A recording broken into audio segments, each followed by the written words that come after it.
des profondeurs de sol qui arrivent à être complètement secs. Et le fait que même si ça attrape la nappe, c'est pas aussi efficient et efficace que quand elle est beaucoup plus proche. Hein. On verra d'autres milieux où là ça pousse pas. Mais quand l'arbre a 20 ans, il est plus enraciné. On en parlera cet après-midi, je préfère. Parce que sinon on va finir à 2 heures. Bon, ça m'est égal, hein, mais... sur le sol, on va attaquer là-bas. Voilà. Bon, là c'est intéressant. Souvent, on n'a pas le profil qu'on verra là-bas. On est toujours avec notre tarière pour voir un petit peu ce qui se passe. Alors, là vous pouvez y aller, vous pouvez prélever ce que vous voulez. Ce qui est intéressant, c'est que de toute façon on est sur du sable.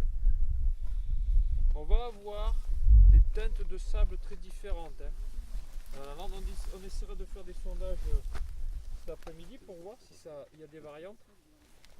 Le profil il est ici en haut, ici en bas. Hein, c'est bien ça que tu m'as fait. Ou alors je me trompe, ou après je suis plus. Non, c'est bon. Je connais plus rien. Donc ce que je vous propose, petite manip pour vous expliquer, pour essayer de comprendre les choses et surtout pour me faciliter.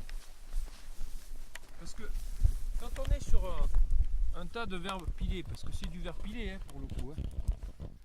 La lande c'est un gros tas de verre pilé avec un petit peu de matière organique et on verra beaucoup de fer. On va le voir tout à l'heure. Mais quand je passe tout ça au pH mètre, alors pH mètre, pH du sol, ça vous parle? Oui. Ouais, d'accord. pH du sol, ça vous parle.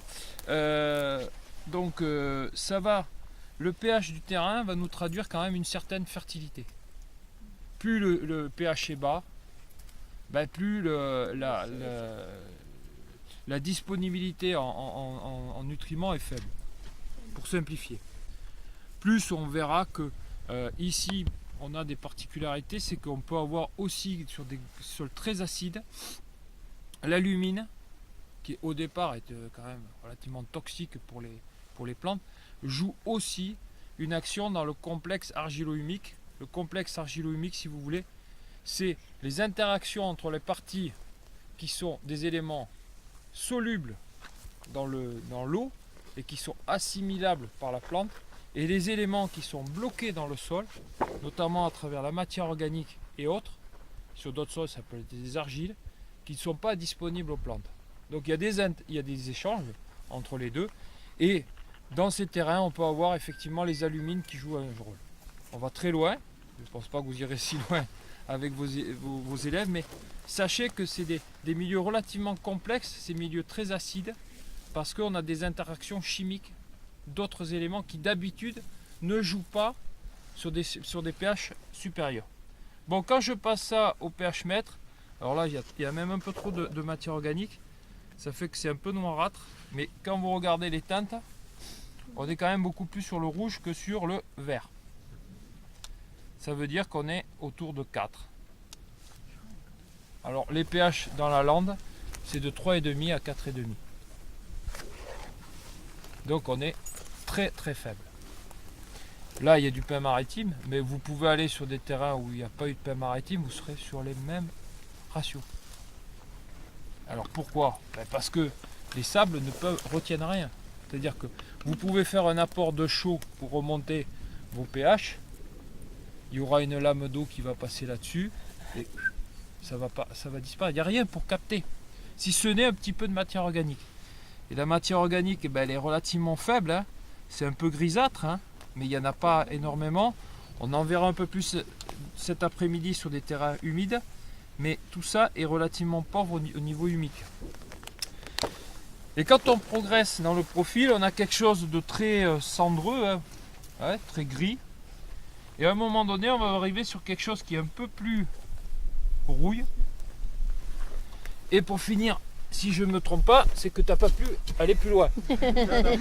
Voilà, c'est que là, je tourne et je ne peux pas percer. Et si je regarde ce qui est sur derrière, c'est un truc de couleur très rouille, qu'on verra là-bas. C'est que là, on est en présence d'allios.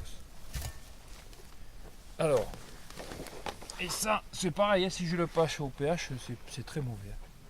On va avoir 4, 4,5, ça change pas. Donc, on a un terrain qui est relativement pauvre, très acide, et sur lequel, donc, déjà, on n'aura pas des potentialités suffisantes pour certaines essences. Alors c'est assez intéressant de regarder un peu ce qui pousse naturellement à droite à gauche, notamment sur les bords. On va retrouver éventuellement quelques thosins, on va les avoir sur la bordure là-bas, mais déjà vous aurez déjà beaucoup de mal à retrouver du chêne pédonculé ici. On l'a en bas, on l'aura plus ici, parce que c'est pas trop l'acidité, mais là c'est le coup, c'est que c'est le côté sec qui va l'embêter. Donc très rapidement, vous pouvez avoir des faciès de végétation qui changent. Des questions? Et le pain lui-même, il modifie le pH du sol ou pas du tout? Alors le pain là-dessus, si vous voulez, il a une action très faible. Alors, on va prendre un exemple. C'est que on va avoir nos pH, au mieux dans la lande, ce que j'ai trouvé, c'est 5. 5,5. On l'a sur des parties, je l'ai trouvé il y a quelques temps, autour de Roquefort, parce qu'on a des remontées de calcaire qui sont très proches. C'est-à-dire à 1,50 m, entre 1 m et 1,50 m. Là, on a effectivement des pH qui se relèvent parce qu'on a des apports de calcaire. Après, l'incidence donc du pin ou même des autres végétations, parce que les types bruyères sont aussi des végétations de type acidifiant. L'interaction sur le pH, elle n'est pas nulle, mais elle est hyper faible. Ça, c'est pas moi qui le dis, c'est l'INRA et tous les. Ça le monte légèrement. Non, ça le monte pas. Hein. Pas du tout. Non, ça le monte pas. Il n'y a rien. Ce qui pourrait monter le pH, c'est l'apport de choses basiques. Alors, comme typiquement ce que font les agriculteurs. Le calcaire en Roquefort, c'est du basique Voilà, qui remonte. c'est le calcaire, lui, c'est quelque chose de basique. Alors, quand vous regardez les systèmes agricoles, ce qu'ils font, et ce qu'ils font avant le début de la culture, c'est qu'ils mettent dans la lande, systématiquement, ils chaulent en début de saison.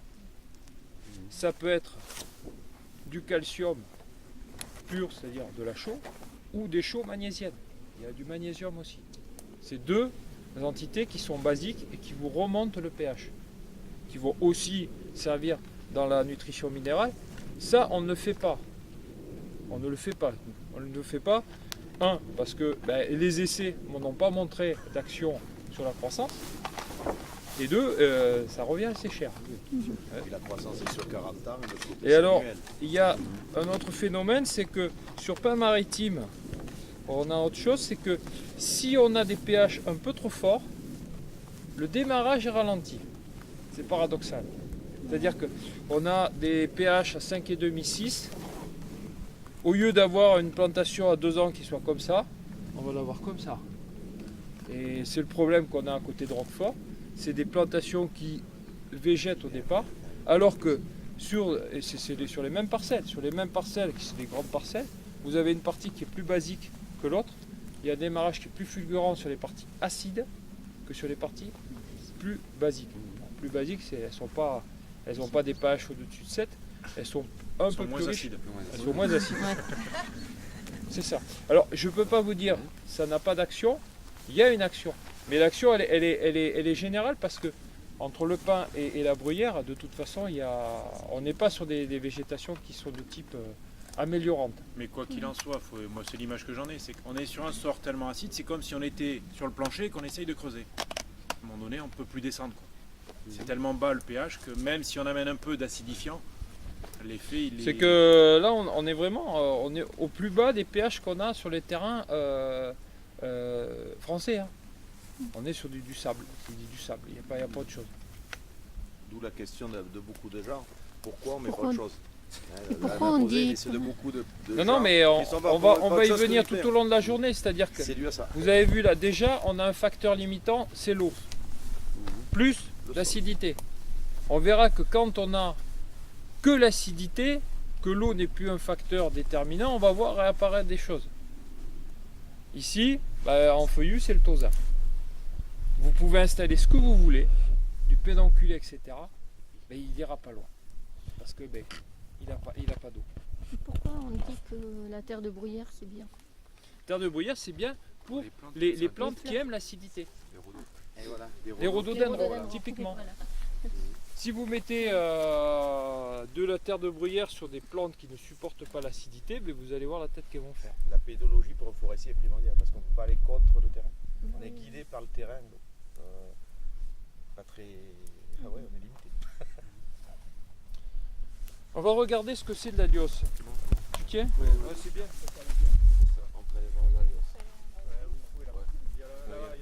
Non, là, il n'y a pas trop la liose. Là, c'est que le plafond de la liose. Il m'a pris du sable, Oui, Frédéric. oui, il a fait des petits bocaux. Beaucoup.